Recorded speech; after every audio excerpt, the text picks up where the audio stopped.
വളരെ പ്രധാനപ്പെട്ട ഒരു കാര്യം നിങ്ങളുടെ ശ്രദ്ധയിൽപ്പെടുത്താൻ വേണ്ടിയിട്ടാണ് ഈ മീറ്റിംഗ് അല്ലെങ്കിൽ പ്രസ് മീറ്റ് വിളിച്ചത്.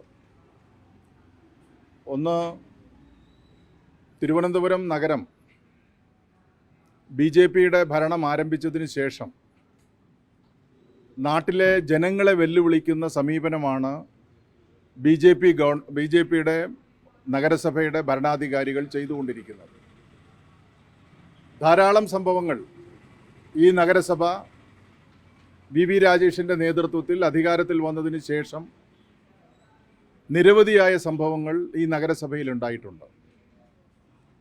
മാറാത്തത് മാറും എന്ന സ്ലോഗൻ മുൻനിർത്തിയാണ് കഴിഞ്ഞ തെരഞ്ഞെടുപ്പിൽ മത്സരിച്ച് ജയിച്ചു വന്നത്.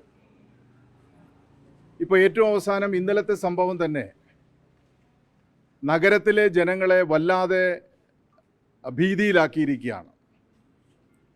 നഗരസഭയിലെ വാഴോട്ടുകോണം കൗൺസിലർ സുഗതൻ പോലീസ് പിടിക്കപ്പെട്ടു. കേരളത്തിൻ്റെ ചരിത്രത്തിൽ ഈ അടുത്തെങ്ങും തന്നെ ഒരു പ്രതിയെ പോലീസ് വെടി ആകാശത്തേക്ക് ഉതിർത്ത് അറസ്റ്റ് ചെയ്യുന്ന സാഹചര്യം വന്നിട്ടില്ല. സുഗതനെ പിടിക്കാൻ വരുമ്പോൾ സുഗതൻ്റെ BJP RSS ബന്ധമുള്ള ആളുകളും ഗുണ്ടാപ്പടയും ചേർന്ന് പോലീസിനെ ആക്രമിച്ച് സുഗതനെ രക്ഷപ്പെടുത്തി കൊണ്ടുപോകാൻ പറ്റുന്നൊരു സാഹചര്യം വന്നപ്പോഴാണ് പോലീസ് വെടിവെച്ച് സുഗതനെ അറസ്റ്റ് ചെയ്യപ്പെടുന്നത്. BJPയുടെ കൗൺസിലറാണ്, കാപ്പ കേസിലെ പ്രതിയാണ്. നെടുമങ്ങാടും വട്ടിയൂർക്കാവിലുമായി 10ഓളം കേസുകളിലെ പ്രതിയാണ്. ഇപ്പോൾ വട്ടിയൂർക്കാവിൽ 307 നെടുമങ്ങാട് 308 കേസുകളിലെ പ്രതിയാണ്. അപ്പോൾ ഈ കേസുകളുമായി ബന്ധപ്പെട്ട് അവിടുത്തെ നിരവധി അക്രമ പ്രവർത്തനങ്ങളിൽ വട്ടിയൂർക്കാവ് ജംഗ്ഷനിലുണ്ടായിട്ടുള്ള അക്രമം, മറ്റ് വിവിധ പ്രദേശങ്ങളിൽ ഉണ്ടായിട്ടുള്ള അടിപിടി അക്രമങ്ങൾ, ഒരു കൗൺസിലർ എന്നുള്ള നിലയിൽ ജനങ്ങളെ സംബന്ധിച്ചിടത്തോളം ഇത് ഏറ്റവും വലിയ പ്രശ്നങ്ങൾ സൃഷ്ടിക്കുകയാണ്. തിരുവനന്തപുരം നഗരത്തിലെ ജനങ്ങളോട് വെല്ലുവിളിക്കുന്ന സാഹചര്യമാണ് ഇപ്പോൾ ഉണ്ടായിരിക്കുന്നത്. ഇത് നാട്ടിലെ ജനങ്ങളെ ആകെ തന്നെ ഞാൻ നേരത്തെ സൂചിപ്പിച്ചതുപോലെ ഒരു ഭീതിപ്പെടുത്തുന്ന രീതിയിലാണ് ഈ കൗൺസിലറുടെ പ്രവർത്തനം. എന്നാൽ ഇത്തരം തെറ്റ് കാണിക്കുന്നവരെക്കെതിരായിട്ടുള്ള നടപടി സ്വീകരിക്കുന്നതിന് പകരം മേയറും മറ്റ് കൗൺസിലർമാരും എല്ലാം ചേർന്ന് ഈ കൗൺസിലറെ സംരക്ഷിക്കുന്നതിന് വേണ്ടിയിട്ടുള്ള സമീപനമാണ് ഇപ്പോൾ സ്വീകരിച്ചിരിക്കുന്നത്. ഈ കേസിലുമായി ബന്ധപ്പെട്ട് ഹൈക്കോടതിയിൽ മുൻകൂർ ജാമ്യാപേക്ഷ നൽകിയിരുന്നു.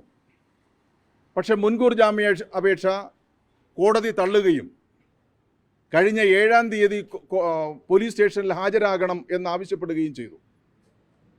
7-ാം തീയതിയും ഹാജരാകാത്ത സാഹചര്യത്തിലാണ് ഇന്നലെ പോലീസ് പിടിക്കപ്പെടുന്നത്. അപ്പോൾ ഞങ്ങളിന്നിപ്പോൾ ഞങ്ങളുടെ കമ്മിറ്റി തീരുമാനിച്ച് തിരുവനന്തപുരം നഗരത്തിൽ ആളുകൾക്ക് സമാധാനപരമായി കഴിയണം. കൗൺസിലർമാർ തന്നെ ഇത്തരം കൊലക്കേസിലെ പ്രതികളായി മാറുന്നു, അല്ലെങ്കിൽ വധശ്രമ കേസിലെ പ്രതികളായി മാറുന്നു. അത് ഈ നാട്ടിലെ ആളുകൾ അറിയണം. ഈ വാഴോട്ടുകോണം കൗൺസിലർ സുഗതൻ രാജിവെക്കണം എന്നാവശ്യപ്പെട്ടുകൊണ്ട് നിരന്തരമായ സമരപ്രക്ഷോഭങ്ങളിലേക്ക് കടക്കുകയാണ്. അതിൻ്റെ ഭാഗമായിട്ട് നാളെ കൗൺസിലർമാർ കൗൺസിലിൽ അവിടെ നഗരസഭയിൽ പ്രതിഷേധം നടത്തും. അതിനെ തുടർന്ന് 13-ാം തീയതി വട്ടിയൂർക്കാവ് ജംഗ്ഷനിൽ എല്ലാ വിഭാഗം ആളുകളെയും, നാട്ടിലെ സമാധാന പ്രേമികളെ അടക്കം സംഘടിപ്പിച്ചുകൊണ്ടുള്ള വലിയ പ്രതിഷേധ യോഗം ചേരുകയാണ്. 15-ാം തീയതി എല്ലാ വിഭാഗം ആളുകളെയും കൂടി ചേർത്ത് നഗരസഭയിലേക്കുള്ള മാർച്ചും 15-ാം തീയതി നടത്തുകയാണ്. സുഗതൻ രാജിവെക്കുന്നത് വരെ അതിശക്തമായിട്ടുള്ള സമരപക്ഷോ പരിപാടികളുമായിട്ട് മുന്നോട്ട് പോകാനാണ് പാർട്ടി തീരുമാനിച്ചിരിക്കുന്നത്. ഇത് ഈ നാട്ടിലെ സ്വൈരവികാരം തടസ്സപ്പെടുത്തുന്ന തരത്തിലാണ്. ഇപ്പോൾ കഴിഞ്ഞ ദിവസം മീഡിയ നിങ്ങളെല്ലാവരും ശ്രദ്ധിച്ചു കാണും.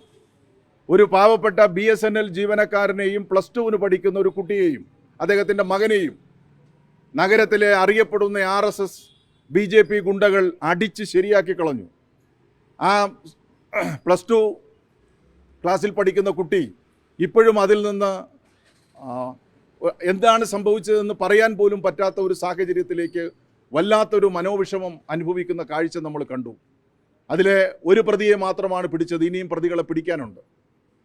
നഗരത്തിലാകെ ഈ നഗരസഭാ ഭരണം കിട്ടിയതിന് ശേഷം ഗുണ്ടകളെ ഉപയോഗപ്പെടുത്തി എല്ലാ അക്രമ പ്രവർത്തനങ്ങളും നടത്തുന്ന ഒരു രീതിയാണ് അവലംബിച്ചിരിക്കുന്നത്.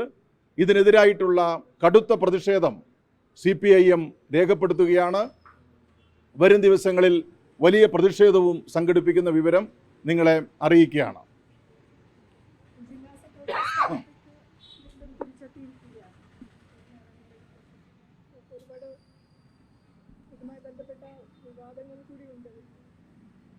വിവാദങ്ങളൊന്നുമില്ല.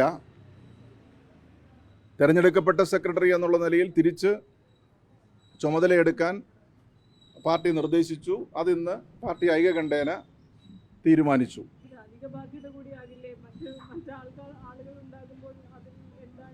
ഞാൻ നേരത്തെ സെക്രട്ടറി ആകുമ്പോഴും MLA ആയിരുന്നു, പുതുതായിട്ട് വന്നതല്ല. നേരത്തെയും MLA ആയിരുന്നു. അതുകൊണ്ട് പാർട്ടി തീരുമാനിച്ച് നൽകിയതാണ്.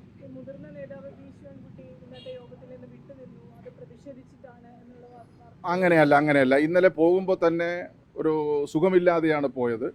അവിടെ ഇരിക്കുമ്പോൾ തന്നെ വല്ലാത്തൊരു ബുദ്ധിമുട്ടുണ്ടായിരുന്നു.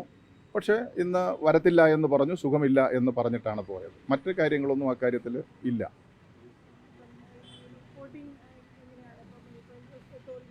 ഇപ്പോൾ ഞങ്ങളുടെ തെരഞ്ഞെടുപ്പ് റിവ്യൂവുമായി ബന്ധപ്പെട്ട റിപ്പോർട്ടിംഗാണ് ഇനിയിപ്പോൾ വരാൻ പോകുന്നത്.